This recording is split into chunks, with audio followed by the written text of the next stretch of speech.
They say there is a code known only to true warriors, an invisible code, older than any sword and more silent than prayer. It wasn't written on paper, nor taught in book. It's passed down through presence, from master to disciple, from eye to eye. It's the code of warriors who never fail. These warriors are not known for their strength, nor for their glory. They are known for what they do not break. They bleed, they fall, they suffer, but they do not retreat. Not because they are immune to pain, but because they have made a pact with something greater, a silent vow to remain even when everything inside them wants to stop. The modern world calls it discipline. The ancients called it honor.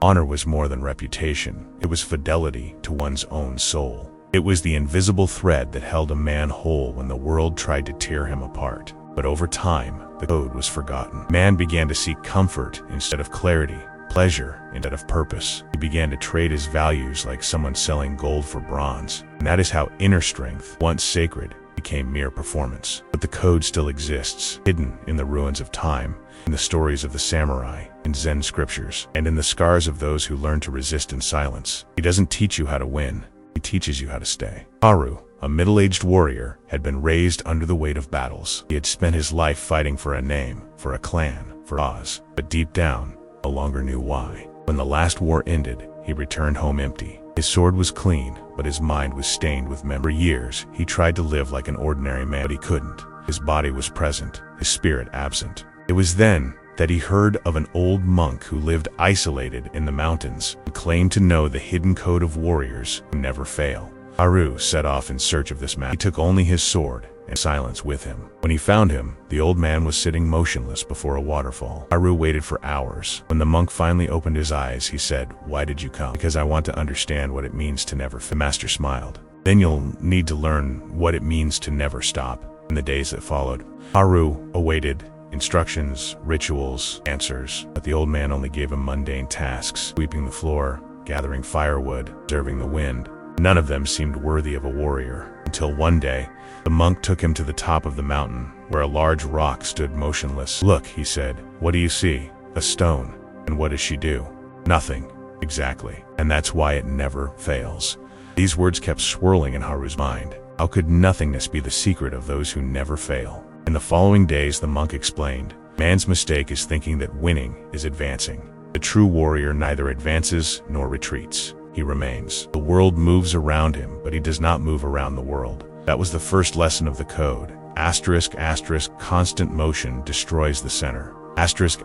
Most people fail because they confuse action with direction. They work without knowing why, fight without knowing for whom, speak without knowing what. They live in circles, believing they're making. The warrior who never fails, who acts without sight of himself. Haru began to observe his own mind. He perceived the chaos that lived within it. Repeated thoughts, arguing voices, fears disguised as prudence. Each idea pulled him in a different direction. There was no unity. The monk said, "The sword cuts in a single line. The mind divided into many. That's nothing." That was the second lesson from the concentrate until only one direction remains.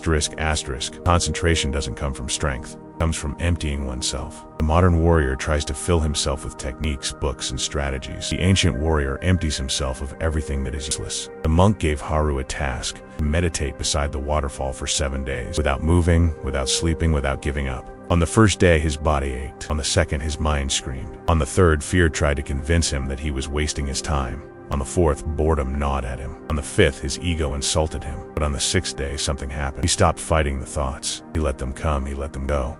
The energy he spent resisting transformed into presence. On the seventh day, he felt not the silence around him, silence. That's when the master said, "Now you understand." Third lesson of the code.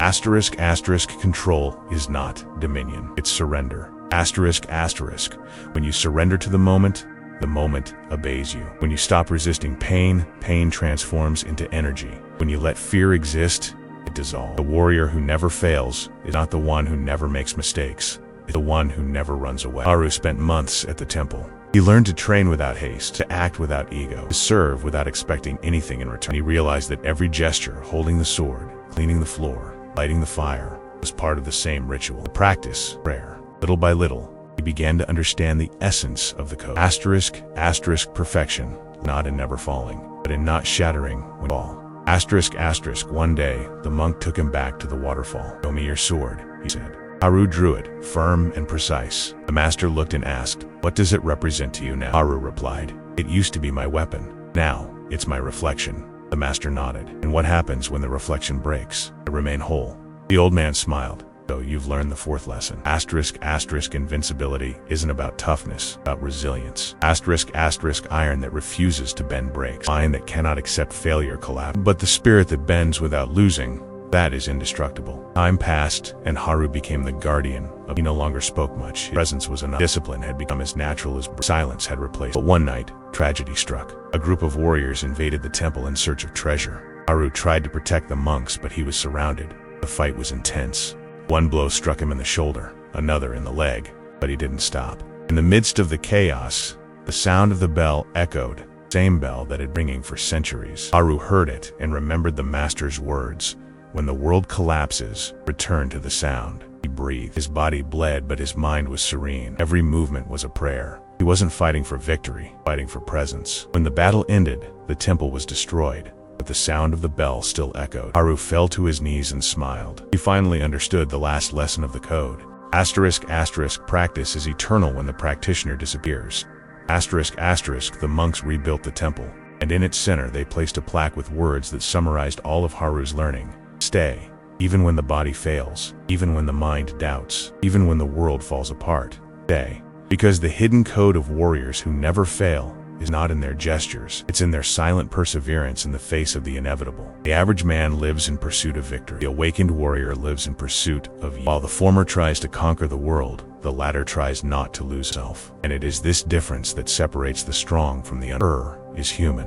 Stop is a choice. The code of warriors who never fail is an invisible line between chaos and silence. A narrow path where every breath is a sword and every silence a victory. You don't need to go to a temple to learn it. Just observe your own life. Every time you resist laziness, you follow it. Every time he gets up after falling, you honor him. Every time you do the right thing, even when no one is watching, you rewrite it. Because the code isn't on paper. It's in the blood, in the presence, in the decision.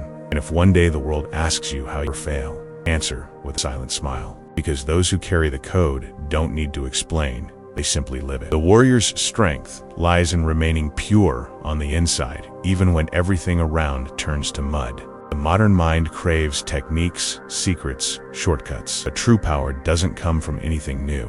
It comes from not abandoning the old. The rules change, the masters disappear, the eras end, but the code remains. Because the code is the very rhythm of the universe, the balance between destruction and creation, between fall and rebirth, between effort and peace. The man who lives according to this code does not seek to be admired. He seeks to be whole, and that's why it never fails. If this video spoke to you, write in the comments, *I remain, like, subscribe, and turn on notifications, not on impulse, consciously. His code is not a promise, a vote. And when you do it silently, in front of yourself, no force in this world will be able to break you.